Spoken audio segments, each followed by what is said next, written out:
mind telling me a little bit about the grand opening here? I'm Dr. Sandra Hoffman. I worked at the Point-Based Clinic for over 8 years now, and I have my own properties here in St. Genevieve, and I've very much appreciated the history that this very unique community has.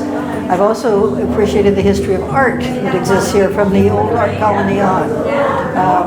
The art we have here is the art of Brian Haynes, who was a regional artist who was very authentic in his work. He has done research on the nature of the dress of the times, the Osage Indians, which appear in many of his works, and the history that is behind some of the scenes that have been set up here.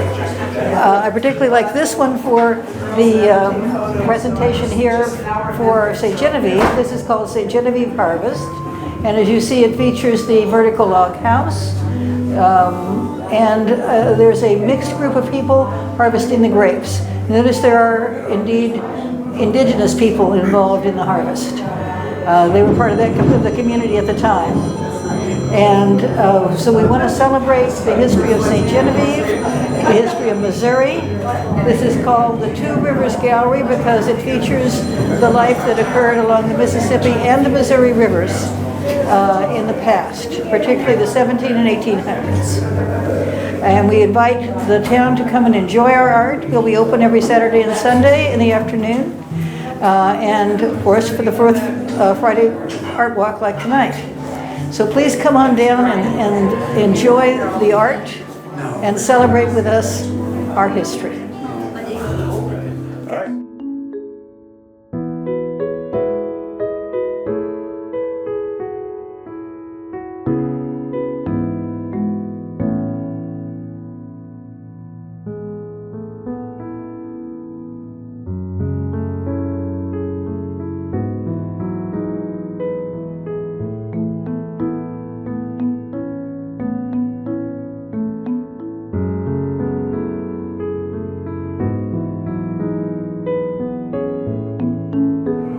Yeah, I'm Brian Haynes from Washington, Missouri. I have a gallery there, and now a little satellite gallery here in St. Genevieve, which is wonderful.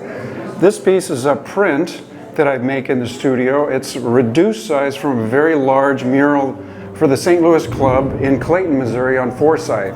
And they commissioned this, and they said, do whatever you want to do, Brian. And so I thought, well, what better than the story about Hermann, Missouri, and the wine industry there that saved the French and German wine industry in the 1890s.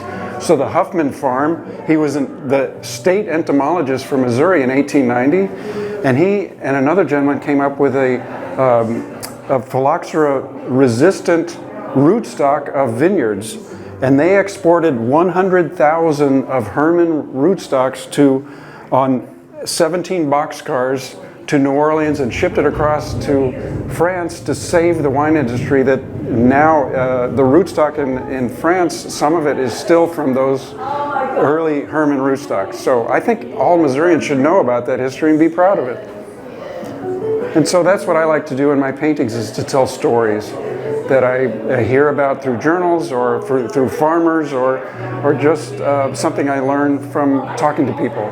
We have a lot of stories to tell in Missouri that are fun and interesting. Hi, would you mind telling me a little bit about this painting? I've really enjoyed it and I would like to hear more about it. Thanks, Charles. Yeah, it originated from a sketch I did for a children's book. Now, it didn't end up becoming useful for the cover of the children's book, but I kept it as a story that I enjoyed, and it actually is called Farewell. And to me, it was just at the beginning of COVID when we were all uncertain what the future was going to hold, and I thought, well, there's a farewell to normalcy. There's something has changed in society, and I wanted to express that in people departing that might not ever see each other again. And so that's what I'm trying to tell in this story. Hi, would you mind telling me a little bit about the history of this piece here? Yeah, so this piece was commissioned by a gentleman who owns this artifact. It's called a Gunstock Club, and it was in the St. Louis Art Museum art show in 2006 called Art of the Osage. And it's called a Gunstock Club because the Osage in the 1750s were just being familiarized with black powder weapons. And they saw the power that a black powder weapon had, that the French had, and they wanted to imitate that shape in the shape of their gunstock club. And we can date this object by the French trade item of the metal blade. So we know it's from 1750. And the gentleman who owns that object commissioned this painting, and he said, "Brian, I have this object, you can hold it," which I did. It's made of Osage orange, so it's small, but it's very dense and heavy. And he said, "Build a painting around that object." So I thought, wouldn't it be fun to show the menace of the warriors traveling through a spring woodland, but with the beauty of the spring landscape as contrast? Thank you. Thank you so much.